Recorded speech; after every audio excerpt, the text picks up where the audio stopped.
Olá, mais uma vez aqui para a gente poder falar e trazer sabedoria para a sua vida, né? E hoje a gente vai falar sobre Lucas, no capítulo 10, versículo de número 33, que diz o seguinte: Mas um certo samaritano, estando de viagem, chegou onde se encontrava o homem, e assim que o viu, teve misericórdia dele. Para quem anda acompanhando os nossos vídeos aqui, sabe muito bem que nós temos falado aí, versículo a versículo, sobre essa história do bom samaritano, certo? A gente já deu toda uma contextualizada aqui, eu quero relembrar para vocês algumas questões que foram mencionadas nos vídeos anteriores, e peço a você que dê uma averiguada lá nos nossos vídeos para poder acompanhar toda essa sequência, né, essas reflexões que a gente tem feito aqui, tá bom? A gente viu que Jesus estava num determinado lugar e de repente surge um perito da lei no meio da multidão e começa a questionar Jesus com o intuito de colocá-lo à prova, né, de pegá-lo em alguma argumentação. E Jesus acaba revertendo a coisa, inverte a pergunta para ele, ele dá a resposta à própria pergunta. Jesus diz que ele está certo, o homem fica meio constrangido e acaba se justificando com uma pergunta: mas quem é o meu próximo?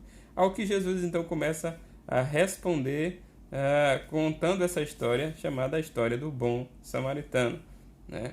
E nessa história ele começa falando sobre um homem que descia de Jericó, de Jerusalém para Jericó, e aí simplesmente foi acometido de alguns salteadores, alguns assaltantes, né? Homens maus que deram contra a vida dele, tomaram as coisas dele e deixaram ele quase morto. E aí de repente vai passando no local, posteriormente, um sacerdote e logo em seguida um levita. E ambos não fazem nada, mas foi um pior do que o outro, como a gente falou no nosso vídeo passado. Então, de repente, a gente vê um samaritano. E essa é a parte que eu quero frisar aqui, justamente essa, né? Eu não vou falar do versículo como um todo, mas quero tirar apenas uma lição dessa expressão, mas um samaritano.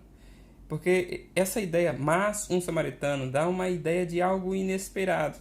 E de fato, se você observar, quem estava ouvindo a história que Jesus estava contando ali, além da multidão, era o perito da lei lá que estava naquele diálogo com Jesus, né? E imagine para você a decepção do perito quando viu que tanto o sacerdote quanto o levita que passaram não fizeram nada, né? Os ícones da religiosidade dele nada fizeram, desapontaram. Aí de repente vem a expressão, mas um samaritano. Isso soou pesado na cabeça do perito da lei, né? Então, os ícones da religiosidade caíram por terra aqui. Essa palavra vem aqui para bater forte na consciência desse perito da lei, né? Bem como na nossa mente. Não são poucas as vezes que a gente acaba escutando, não sei se você já escutou, mas eu já escutei pessoas reclamarem da igreja, pessoas que estão afastadas da igreja, se desviaram do caminho do Senhor. Claro que muitas vezes acaba sendo uma desculpa, mas tem pessoas que estão afastadas e que reclamam, porque nos momentos em que mais precisaram de ajuda, não tiveram auxílio daqueles que ele tanto esperava, dos irmãos da igreja, e muitas vezes receberam ajuda de pessoas de fora da igreja, então acabam nutrindo um mau sentimento. E de fato tem muitas igrejas e muitos irmãos que não estende a mão, que não dá ajuda prática, né, que não auxilia, e isso acaba, infelizmente, abalando a fé de algumas pessoas, né? Mas essa ideia de algo inesperado, mais um samaritano que ia passando, decidiu simplesmente ajudar. O que isso tem a ver com a gente? De que forma a gente pode pensar sobre isso, né? A gente se identifica com quem aqui? Será que a gente se identifica com os religiosos, né? Uma religião teórica? Ou a gente se identifica com o samaritano, que representa uma espiritualidade prática, uma capacidade de amar ao irmão, né? E amar até a quem não conhece. Quem não ama seu irmão, a qual vê, como pode dizer que ama a Deus a quem não vê? Então, de fato, a espiritualidade prática deve estar presente em nossa vida, né? Mas o de mais interessante que temos aqui para falar não é sobre esses homens, não é sobre o samaritano necessariamente, mas o samaritano, que se tornou na história alguém inesperado para o perito da lei, representa o próprio Jesus Cristo, né? Porque Jesus Cristo era o próprio Deus que deixou sua glória nos céus, que se esvaziou de si mesmo, tomou a forma humana para poder vir a essa terra, para servir e para dar a sua vida em resgate por muitos, assim diz a palavra de Deus. É algo inesperado.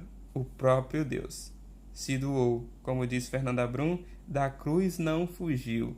Ele me amou de tal maneira que escolheu os cravos. E se tem uma coisa inesperada, que foi bastante inesperada para mim, foi quando eu comecei a conhecer e me aprofundar nesse amor de Deus. Aquele que foi ofendido pelos meus pecados, aquele que foi ofendido pelos seus pecados, deixou sua glória nos céus para poder ajudar o ofensor, para poder redimir o ofensor. Quando Jesus estava na cruz, estava sendo crucificado, alguns blasfemaram dele, questionaram ele. E o interessante é que Jesus olha e diz: Pai, perdoa, eles não sabem o que fazem. O ofendido, demonstrando graça ao ofensor. Isso é uma coisa inesperada, querido. É uma coisa que dificilmente um ser humano consegue fazer. Somente Deus, em forma humana, foi capaz de abrir esse caminho, esse novo e vivo caminho de graça. Não de justiça ou injustiça, mas de graça. Algo que supera qualquer expectativa, qualquer boa expectativa. Então esse foi o nosso Senhor, o nosso Deus, que morreu em nosso lugar, para que a gente pudesse viver, para que a gente pudesse ser resgatado.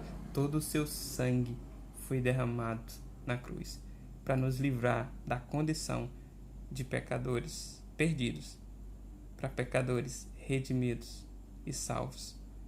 Pense nisso, querido. Foi inesperado para mim. Talvez tenha sido inesperado para você. É inesperado para muita gente. Mas um certo samaritano representa aqui, para mim, nessa reflexão de hoje, um Deus que se fez homem e fez tudo aquilo que eu jamais imaginei. Tudo isso para me dar vida eterna. Pense nisso. Creia nele. Se entregue a ele.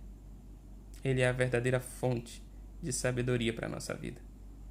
Que Deus te abençoe e no próximo a gente continua refletindo sobre esse mesmo versículo.